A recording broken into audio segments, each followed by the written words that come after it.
Welcome to మెగా9 TV. తమ బిడ్డ doctor కావాలని, గొప్ప స్థాయికి ఎదగాలని ప్రతి తల్లిదండ్రులు కలలు కంటారు. లక్షలు అప్పు చేసి మరీ విదేశాలకు పంపుతారు. కానీ తిరిగి వచ్చేది డాక్టర్ పట్టా కాకుండా ఆ బిడ్డ శవపేటికైతే ఆ తల్లిదండ్రుల గర్భశోకం ఎలా ఉంటుందో ఊహించుకోవడం కూడా కష్టమే. ఇప్పుడు ఉజ్బెకిస్తాన్ దేశంలో సరిగ్గా ఇలాంటి హృదయ విదారక ఘటనే జరిగింది. ఉన్నత చదువుల కోసం ఉజ్బెకిస్తాన్ దేశానికి వెళ్లిన ఒక భారతీయ విద్యార్థిని అత్యంత దారుణంగా హత్యకు గురైంది.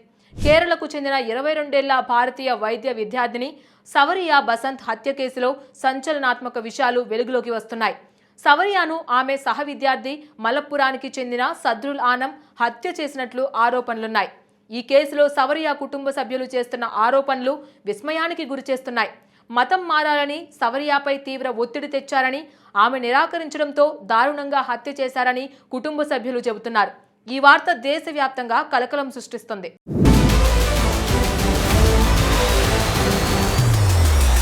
ప్రతి ఏడాది మన దేశం నుంచి వేలాది మంది విద్యార్థులు ఉజ్బెకిస్తాన్, కజకిస్తాన్ లాంటి సెంట్రల్ ఆసియా దేశాలకు వెళ్తూ ఉంటారు. ముఖ్యంగా అక్కడ ఎంబీబీఎస్ ఫీజులు తక్కువగా ఉండడం, అడ్మిషన్ సులభంగా రావడం దీనికి ప్రధాన కారణం. అదేవిధంగా సవరియా బసంత్ బుఖారా స్టేట్ మెడికల్ యూనివర్సిటీలో మెడిసిన్ చేసేందుకు వెళ్ళింది. మొదటి సంవత్సరం ఎంబీబీఎస్ చదువుతుంది. అయితే దేశం కాని దేశంలో తమ కూతురు చనిపోయిందన్న వార్త తెలియడంతో తల్లిదండ్రులు తల్లడిల్లిపోయారు. వెంటనే సవరియా కుటుంబం కేరళలోని ఆలప్పుజా జిల్లా పోలీస్ చీఫ్కు ఫిర్యాదు చేసింది. హరిపాడ్ పోలీసులు హత్య కేసు నమోదు చేసి దర్యాప్తు చేస్తున్నారు. మృతురాలి బంధువులు ఉజ్బెకిస్తాన్ వెళ్లినప్పుడు అక్కడి దర్యాప్తు అధికారులను కలిశారని చెబుతున్నారు.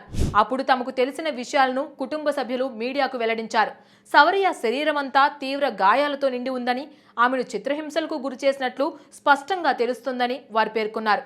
తొలుత ల్యాప్టాప్తో ఒకే దెబ్బ కొట్టి చంపినట్లు వచ్చిన వార్తలను ఇది పూర్తిగా ఖండిస్తోంది.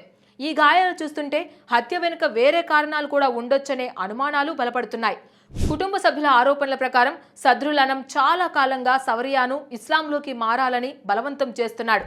ఆమె దీనిని నిరాకరించడంతోనే ఈ దారుణానికి పాల్పడ్డాడని వారు చెబుతున్నారు. సవరియా మృతదేహాన్ని కేరళకు తీసుకొచ్చిన తరువాత కుటుంబ సభ్యుల అభ్యర్థన మేరకు ఆలప్పుజా మెడికల్ కాలేజీలో రెండో పోస్ట్మార్టం నిర్వహించారు. మరణానికి గల కారణాలు, గాయాల తీవ్రతను ఖచ్చితంగా నిర్ధారించేందుకు ఈ రెండో పోస్ట్మార్టం ఎంతగానో తోడ్పడుతుంది. బుఖారా స్టేట్ మెడికల్ యూనివర్సిటీ హాస్టల్లో అబ్బాయిలు, అమ్మాయిలు ఒకే భవనంలో వేర్వేరు అంతస్తుల్లో ఉంటున్నారని కుటుంబ సభ్యులు తెలిపారు. ఇది కూడా దర్యాప్తులో ఒక అంశంగా ఉంది. హాస్టల్ భద్రతపై కూడా ప్రశ్నలు తలెత్తుతున్నాయి.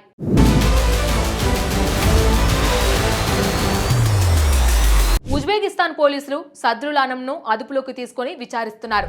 కేరళ పోలీసులు కూడా తమ వంతు దర్యాప్తును ముమ్మరం చేశారు. ఆలప్పుజా జిల్లా పోలీస్ చీఫ్కు ఇచ్చిన ఫిర్యాదు ఆధారంగా హరిపాడ్ పోలీసులు హత్య కేసు నమోదు చేసుకున్నారు.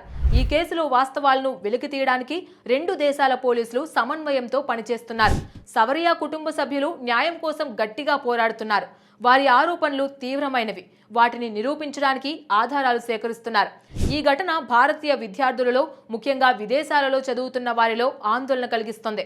విదేశాలలో విద్యార్థుల భద్రతపై ప్రశ్నలు ఉత్పన్నమవుతున్నాయి. ఉజ్బెకిస్తాన్ దర్యాప్తు నివేదిక, రెండో పోస్ట్మార్టం నివేదిక, భారత పోలీసుల దర్యాప్తుతో ఈ కేసు ఒక కొలిక్కి వచ్చే అవకాశం ఉంది.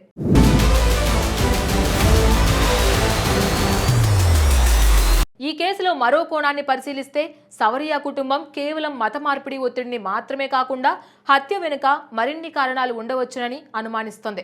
వారి వాదన ప్రకారం సద్రుల్ ఆనం సవరియాను నిరంతరం వేధించేవాడని, ఆమె తిరస్కరణకు ప్రతీకారంగానే ఈ దారుణానికి పాల్పడ్డాడని అనుమానిస్తున్నారు. ఇది కేవలం మతపరమైన అంశమే కాకుండా వ్యక్తిగత కక్షలు, వేధింపులు కూడా ఈ హత్యకు కారణమై ఉండవచ్చునని చెబుతున్నారు.